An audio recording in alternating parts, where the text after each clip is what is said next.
Hey friends, welcome to the channel. Today's very short video where we're going to be going over the 20 worst rated books I've read according to Goodreads. So I did this a few weeks ago, but it was the best 20 I've read according to Goodreads, and I thought I'd just do a quick little one to go over, the opposite end. And we're going to be taking a look at all these and just kind of seeing if I agree with them, if I do think that they should be in the worst. And yeah, let's get in. I'm kind of excited. I like to roast books on occasion. Sometimes I feel terrible about it, but maybe these ones deserve. So in the 20th worst place, which honestly, these aren't starting off terrible with ratings. They're the kind of ratings that maybe I'd take a second look at and be a little worried about, but nothing that I would say is crazy yet so far.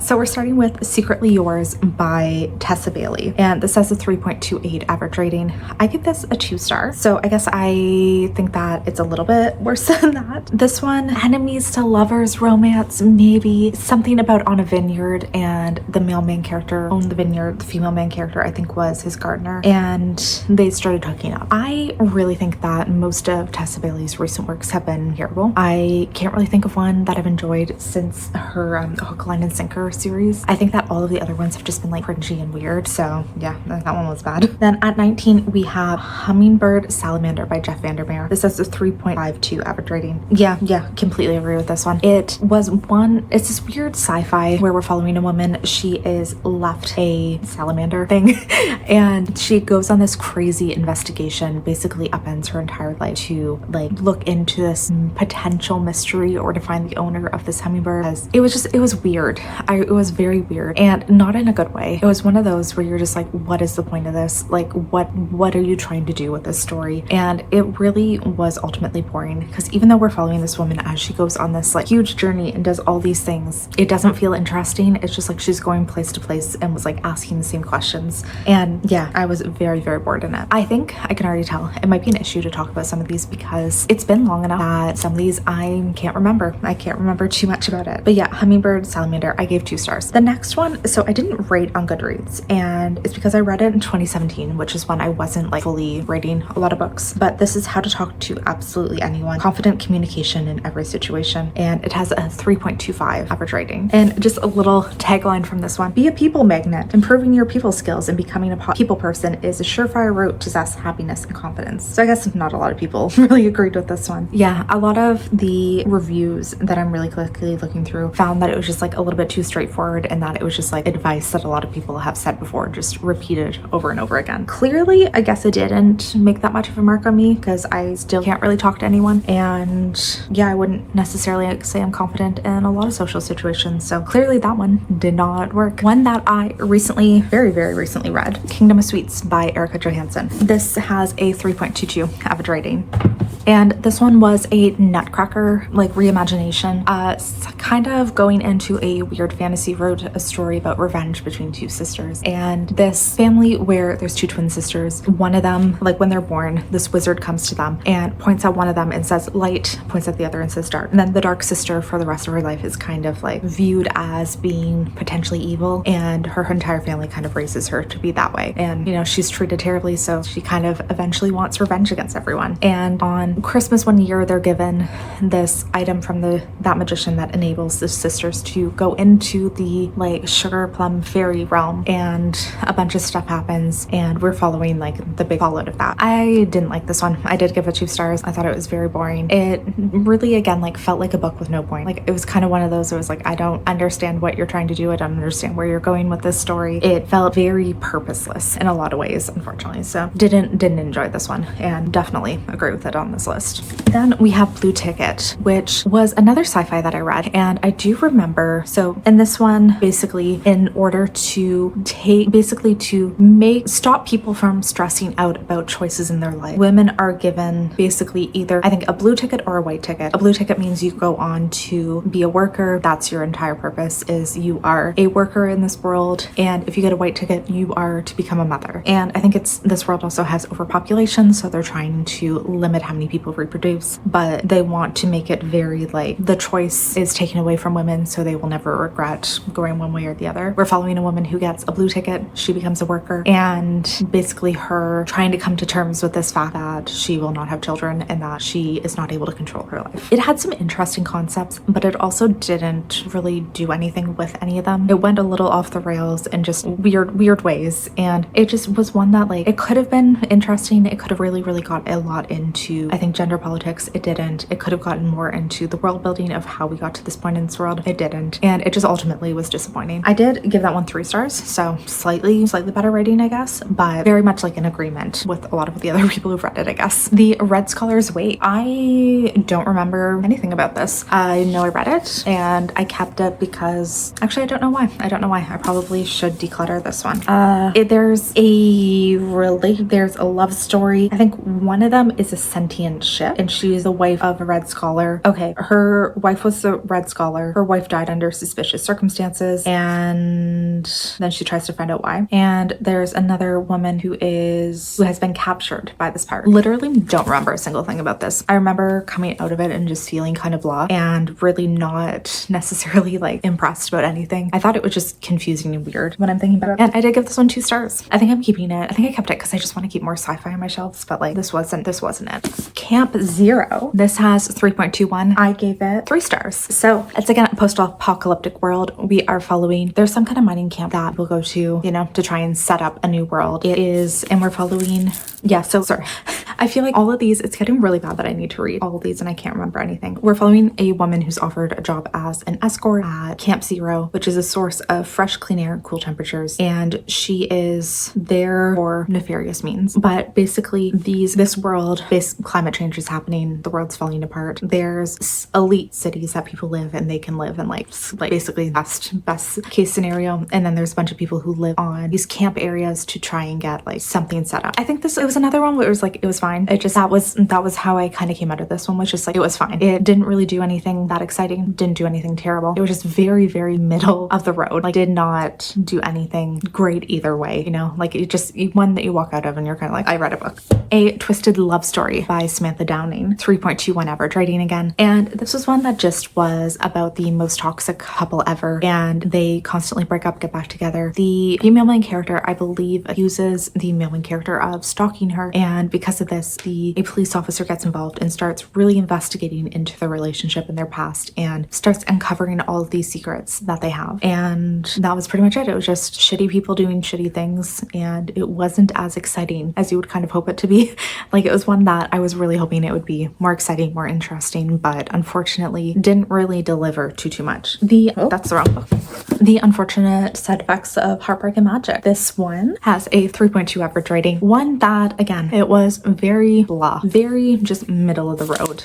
We're following a main character. She has a curse that she will be heartbroken 4 times, and that's the cost of her magic. So her grandmother is diagnosed with cancer. She has a few weeks to live, and at the same time, her Ursula comes back into town, and then her life just kind of starts to fall apart. Very boring. For a book about witches, I was really hoping to see more of that in it. For a romance too, didn't really deliver too much on the romance front. Didn't really deliver as much as you would kind of hope for with relationships, and really just kind of, you know, didn't deliver on very much. Again, another one that I gave 3 stars, perfectly fine, just very fine and nothing. Next we have another one that I remember nothing about, and this is Not the Girl You Marry. It has a 3.19 average rating. I give it 3 stars. When did I read this? Okay, I read it in 2021 actually. All right.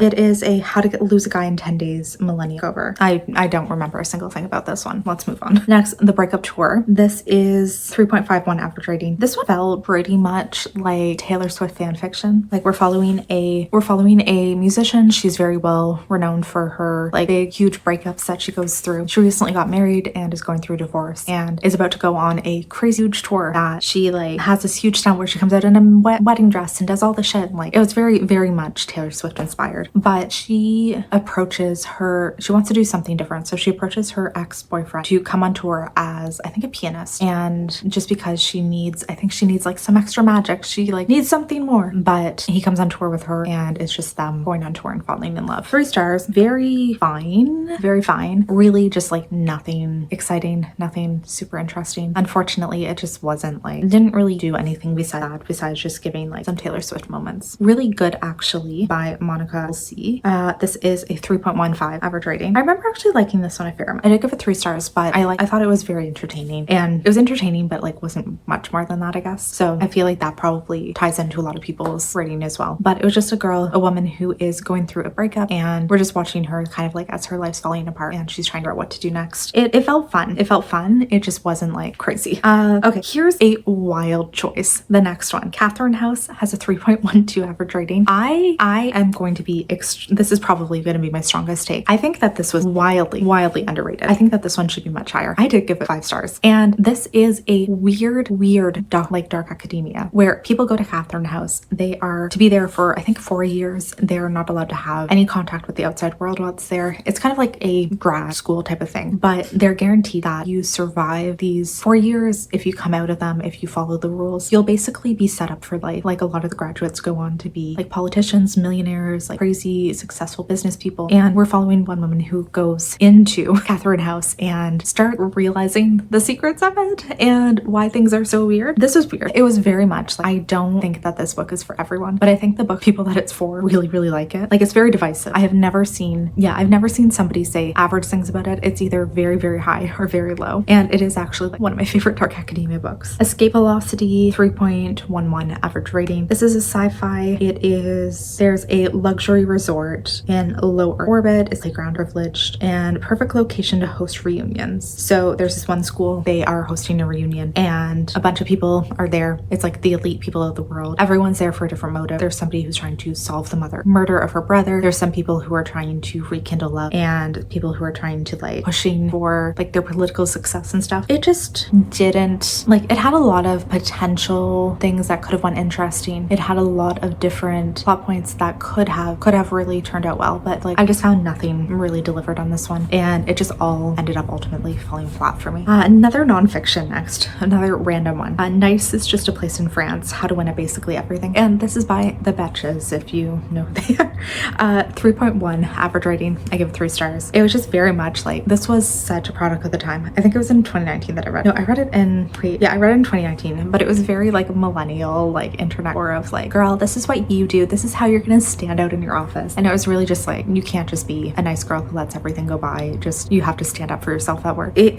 probably pretty cringy to read it back now, I'm gonna guess, but it was just like kind of career advice stuff. Which Ya Gonna Do by Avery Flynn. This is a 3.1 average rating. Yeah, I remember this one being super boring, and another one that was very like fine but not great. There's an unlucky witch and her know-it-all nemesis must team up in a rom-com. What could be worse than having absolutely no magical abilities when you're a member of the most powerful family of witches ever? So she accidentally makes a spell glitch and curses her entire family. The only person who can help her is a super hot jerk. Even just reading the synopsis, I was like, oh, this sounds just cringy the way it's written. It was boring. It didn't really do anything interesting. This is kind of my issue with like a lot of witchy romances, is like I find the majority of them just kind of don't really go that many places. Like there's a lot of things that could be okay, but they end up under delivering on either the witch aspect or the love aspect, something. Okay, we're in the final 3 now, and these average ratings are kind of wild, I have to say. So first off, The Atlas Complex by Olive Blake. This is book 3 in the like Atlas series, which is a dark academia about students who go to this world, and well, they go to this like prestigious world for magic and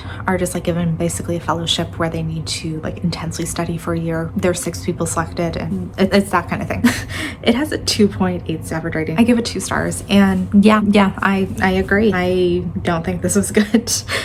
It was one that the first book in this series I gave 5 stars. I thought it was incredibly good. Second book I think I gave 4. Like it was like getting disappointing. It wasn't quite as good. This one was terrible. Like I just thought that this one meandered in so many ways. There was nothing about it that like ended up being interesting. It ended up just like, yeah, like in every way it just was a letdown. It was too long. It was too drawn out. The characters' perspectives that we were in weren't interesting, and yeah, that one I completely agree. It wasn't good. Next is How Could She by Lauren Mechlin. I read this in 2019. No recollection. An assured and savagely funny novel about 3 old friends as they navigate careers, husband and ex-fiance, new suitors, and most importantly, their relationships with one another. After a devastating breakup with her fiance, Geraldine is struggling to get her life back on track back in Toronto. Her two old friends, Sunny and Rachel, left ages ago for New York, where they've landed good jobs, handsome husbands, and unfairly glamorous lives. Sick of watching on the sidelines, Geraldine decides to force the universe to give her a big break she knows she deserves and moves to New York. Okay, I remember this one now. It was one that I thought was boring. Let's quickly look at the reviews to see why people didn't like this one, because I don't remember much else aside from like those vague plot points. So unlikable characters, unengaging plot, nothing happens. The characters are shallow, unlikable, and interchangeable. It was terribly edited.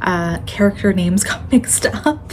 Ooh, not much happened in the plot. The main characters were petty, jealous, and oblivious to their privilege. Oof. Okay, so yeah, probably fine that I don't remember this one. I guess I'm not really missing out on much, but yeah, okay. I guess avoid this one. And the fact that I remembered like pretty much nothing about it clearly wasn't great. Ooh. And now we have my worst rated book. And I will say I give this one 1 star. And it is We All Fall Down. This one, it had an interesting premise. It is a dark fantasy YA duology about power and the danger of stories and untold costs of keeping magic alive. So we're in a city, magic used to thrive, it's now fading. The witches who once controlled the city, along with their powerful king, have become all but obsolete. The city's crumbling government is now controlled primarily by their new university and teaching hospital. Then we're following 4 young queer people struggling with the daily hazard life, not realizing that they've been selected to play in an age-old drama that reviews the flow of magic through the world. So this one, the main issue, it was intensely racist. I have not walked out of a book feeling like this uncomfortable about the treatment of Black characters, and I don't know how long, because and also like queer characters as well, like it was deeply unsettling, deeply uncomfortable, and not in a way of like you see this happen and you reflect and you realize like, you know, like you're meant to feel uncomfortable. No, it was just normalized. It was like people are doing these things and you're supposed to just kind of be like, oh, look at this funny shit they're doing. Yeah, and I'm quickly looking through the reviews now because I don't necessarily remember all the nuances of why I didn't like it, but I do remember specifically there was a Black character who was falsely accused of a crime by a white woman who 100% knew that he didn't do it, and he was like this 7-foot-tall Black man who felt deeply like he was terrified of police officers and knew that like he wouldn't be treated well. I'm seeing a lot of people talking to that they don't like the way that the queer characters were treated, and then specifically like trans and non-binary characters, they were really reinforced the idea of like gender equaling your body, which hey, and then just constant racist tropes, racist assumptions, and yeah, like it's every review that I'm seeing about it just reminding me why I didn't like it. Just like very uncomfortable things that were not dealt with well, and they were dealt with in ways that just really like you were supposed to just kind of be like brush it off and be like, okay, character that cool, let's just move on, when it's things that I think like either if they were being written about, they should have been written in a way to make you like, you know, reflect and understand that it's not okay, and they didn't do that. So yeah, this one was terrible. This one really hated. I cannot get on board with this one. So there we go, friends. That is my 20 worst books I've read according to Goodreads. I agree with pretty much all of them. Honestly, Catherine Hess is probably the only one that I wouldn't consider in this list. So thanks for watching today's video. It should have been a fairly short one, but if you haven't already, would love if you would subscribe and check out some more videos from me. So I will see you soon. Bye.